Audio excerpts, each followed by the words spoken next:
Hi everybody. నేను ఈరోజు ఒక చిన్న ప్రయోగం చేయాలనుకున్నాను. నేను తరచుగా ఫేస్బుక్లో కానీ వాట్సాప్లో కానీ నాకు ఎక్కువ ఫోటోలు వీడియోస్ వచ్చాయి యాపిల్ పండు పైన. ఈ యాపిల్ పండుకు ఏవో కెమికల్స్లో అద్ది కోటింగ్ ఇచ్చింటారు కలర్ వచ్చేదానికి కానీ ప్లస్ షైనింగ్ కోసమని. నేను చాలాసార్లు వీడియోలు చూశాను. అయితే నేను అది నిజమా కాదా అని ఒక సందేహం నాలో ఉండేది. ఆ సందేహాన్ని నివృత్తి చేసుకునేదానికి ఈరోజు నేను మా ఇంట్లో ఉన్న యాపిల్ పండును తీసుకుని టెస్ట్ చేయదలుచుకున్నాను.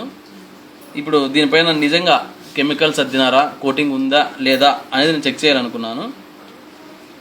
అయితే ఈ కాయ చూస్తే చాలా షైనింగ్, చాలా అందంగా ఉంది, నిగనిగలాడుతూ ఉంది. దీనికి సపరేట్ అయితే స్టిక్కరింగ్ కూడా దీనికి వేయడం జరిగింది.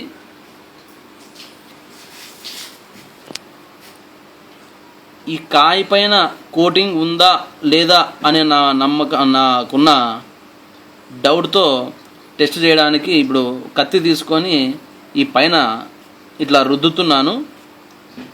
చాలా ఆశ్చర్యంగా అనిపిస్తుంది నాకు. ఈ రెడ్ కలర్ యాపిల్ పండు పైన నేను రుద్దుతూ ఉంటే మీరు ఇక్కడ గమనించవచ్చు, ఒక తెల్లటి పదార్థం కోటింగ్ చాలా ఎక్కువ మోతాదులో బయటకు వస్తూ ఉంది. అసలు చాలా ఆశ్చర్యం కలుగుతూ ఉంది. అసలు ఒక యాపిల్ పండు పైన ఇంత కోటింగ్ ఉంటుందా?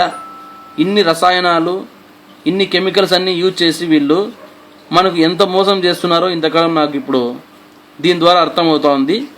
ఇప్పుడు చూడొచ్చు మీరు, ఈ యాపిల్ పండు పైన నేను చిన్న రుద్దుతూ ఉన్నాను, కానీ ఎంత ఈ కెమికల్స్ కోటింగ్ ఇచ్చారో ఈ కాయ షైనింగ్ కోసం మనము ఇప్పుడు అర్థం చేసుకోవచ్చు. అయితే నేను ఫేస్బుక్లో చూసిన వీడియోల్లో చాలా దానిలో యాపిల్ పండ్స్ పైన ఎక్కువ కోటింగ్ ఇస్తున్నారు, దయచేసి తినద్దండి, తింటే క్యాన్సర్ వస్తుంది అనే ప్రచారం నేను చాలాసార్లు ఫేస్బుక్లో చూడడం జరిగింది వీడియోలు. అయితే ఇన్నాళ్ళు నాకు నమ్మశక్యం కాలేదు అది. నేను తరచుగా యాపిల్ పండ్లు అలాగే తినేవాడిని. అయితే ఈరోజు ఎందుకో ఒకసారి ప్రయత్నం చేద్దాం, టెస్ట్ చేద్దామని అనిపించింది యాపిల్ పండు చూడగానే. ఇప్పుడు నేను చేస్తున్న ఈ టెస్ట్లో దాదాపుగా చాలామంది ఎన్నిసార్లు రుద్దినా కూడా ఈ కోటింగ్ బయటికి వస్తానే ఉంది. మీరు గమనించవచ్చు, ఇంతటి కెమికల్స్ ఉన్న యాపిల్ పండును మనం తింటే మనం బతుకుతామా, మన క్యాన్సర్ నిజంగా వస్తుందా అనేది నాకు ఈరోజు చాలా నమ్మశక్యంగా అనిపిస్తుంది. ఇంత ప్రమాదకరమైన కెమికల్స్ అద్దిన ఈ యాపిల్ పండ్లను మనం ఎట్టి పరిస్థితుల్లో తినకూడదు, వ్యతిరేకించాలి. ఈ విషయాన్ని ప్రతి ఒక్కరికి కూడా తెలియజేయాల్సిన బాధ్యత కూడా మన పైన ఎంతో ఉంది. నిజంగా అంటే ఇంత కెమికల్స్ అద్దిన ఈ యాపిల్ పండును మనము తినడము, మన ఇంట్లో పిల్లలకి ఎంతో మనము ముద్దుగా మురిపెంగా వాళ్ళని బ్రతిమలాడి మనం పిల్లలకి యాపిల్ పండ్లు తినిపిస్తూ ఉంటాము. ఇంత కెమికల్స్ మనము తెలియకుండా మనం తినిపించడం ఇన్నాళ్ళు మనం చేసిన చాలా తప్పిదమేమో అని నాకు అనిపిస్తూ ఉంది. చాలా బాధాకరం కూడా. ఈ విషయాన్ని మనం పబ్లిక్ అందరికీ కూడా తెలియజేయాల్సిన బాధ్యత మన పైన ఉంది. ప్రతి ఒక్కరు కూడా దయచేసి మీ అందరికీ నేను విజ్ఞప్తి చేసేది ఏమంటే, మీరు కొన్న యాపిల్ పండ్లను ప్రతి ఒక్కరు కూడా ఈ విధంగా టెస్ట్ చేసుకోండి. మీకు ఈ విధమైన కోటింగ్ కనిపిస్తే మాత్రం దయచేసి తినద్దండి, ఎట్టి పరిస్థితుల్లోనూ తినద్దండి. మీరు టెస్ట్ చేసుకొని మీకు బాగుందంటే తినండి, లేకుంటే తినడం మానేసేయండి యాపిల్ పండ్లు.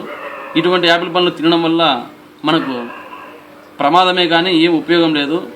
ఇంకంతకు మీకు కూడదు ఖచ్చితంగా యాపిల్ పండు తినాలనే ఒక ఇంట్రెస్ట్ ఉంటే మాత్రం ఖచ్చితంగా ఈ పైన ఉన్న తొక్కను పూర్తిగా తీసేసి ఈ విధంగా తినండి తప్ప తొక్కతో మాత్రం ఎట్టి పరిస్థితుల్లో తినద్దండి.